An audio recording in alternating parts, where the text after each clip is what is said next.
Welcome to The Explainer. This week, we are going on a journey, tracking AI as it moves from our living rooms all the way to the front lines of a global tech showdown. Okay, let's get right into it. This warning right here, it just perfectly frames the incredible stakes we're talking about. The convenience and power of AI are exploding, but so are the questions about who's in control and who's watching. And it all starts in a place we all know very well, home. So first up, let's look at how the biggest names in tech are designing AI not just for your phone, but for the very rooms you live in. Okay, so Apple is making this huge three-part play to jump back into the AI game, and it is all centered on your home. They're not just building one gadget, they're trying to create an entire ecosystem. You've got a tabletop robot for calls, then you add a security camera that knows your face, and it all comes together with a smart display that personalizes itself the moment you walk up to it. Apple is betting big that the future of AI isn't just on our phones, but all around us, deeply woven into our personal spaces. Meanwhile, over in the software world, OpenAI just hit a major snag. The rollout of GPT-5, which was supposed to be this massive leap forward, actually really angered a lot of users. It forced them off the super popular GPT-4o model and hit them with these frustratingly low query limits. Well, the backlash was fast, and to their credit, OpenAI listened. They brought back 4o, they jacked up the rate limits, and they gave users more control. The key takeaway here, even for the biggest players in the game, user experience is still king. All right, so behind all this cool consumer tech, there's this massive high-stakes battle going on behind the scenes. We're talking about a war for money and for minds. $9 billion. Just let that sink in for a second. That's what Google is pumping into Oklahoma. And look, this isn't just another data center. It's a really strategic move. By investing in the heart of America, Google gets cheaper land and energy, sure, but more importantly, it's a nod to the political push to bring tech infrastructure back home. This tells us we're moving past speculative spending and into calculated, long-term bets on where the future of AI will actually be built. In this slide, this perfectly illustrates the human side of that spending spree. It's an all-out war for talent. Microsoft is now aggressively poaching researchers directly from Meta, specifically going after those who aren't in the top-tier superintelligence labs. They've got special teams on it, they're matching massive pay packages, and they're pushing job offers through in under 24 hours. It just goes to show you the most valuable asset in AI isn't just the code or the data. It's the people who build it. When you see these billion-dollar investments and these multi-million-dollar offers, it makes one thing crystal clear. The demand for AI skills has never, ever been higher. This talent war shows just how incredibly valuable those foundational abilities are that these companies are fighting tooth and nail for. So this corporate competition, it's intense, for sure.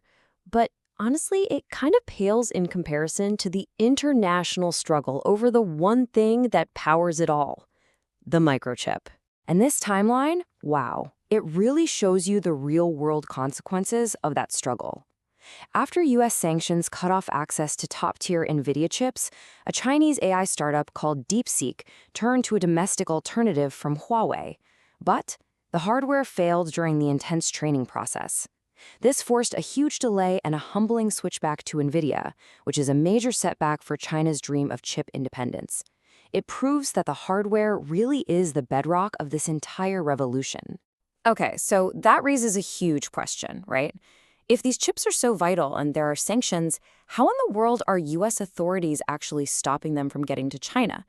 Well, the answer is something straight out of a spy movie.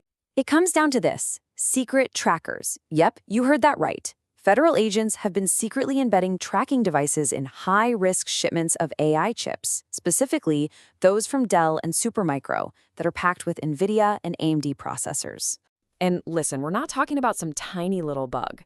Some of these trackers are as big as a smartphone, and they're being hidden deep inside the packaging, sometimes even inside the server hardware itself. So what you have is this incredible escalation, a high-stakes global cat-and-mouse game.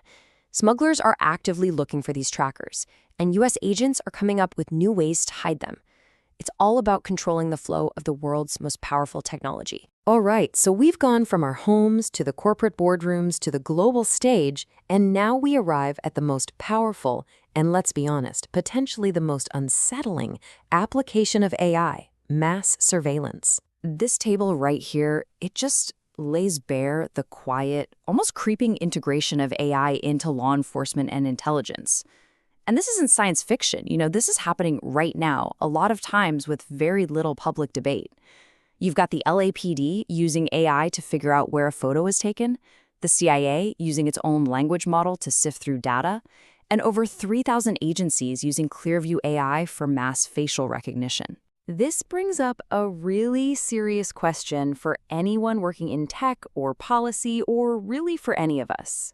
For the innovators and leaders who are actually building these incredibly complex systems, the challenges of development, policy, and safety are all becoming tangled together. They're inseparable. And the decisions being made today are shaping a future we're all still trying to get our heads around. So faced with this incredible acceleration of AI power, from surveillance to corporate dogfights, a really powerful counter-movement is starting to emerge from inside the industry itself.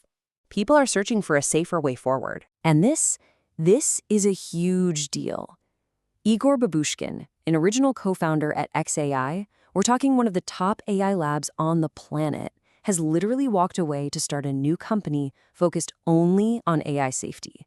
When top talent starts choosing safety over just building more powerful systems, that's a clear sign that the internal conversation about risk is getting very, very serious. And this search for safety, it's leading to some really radical, out-of-the-box ideas.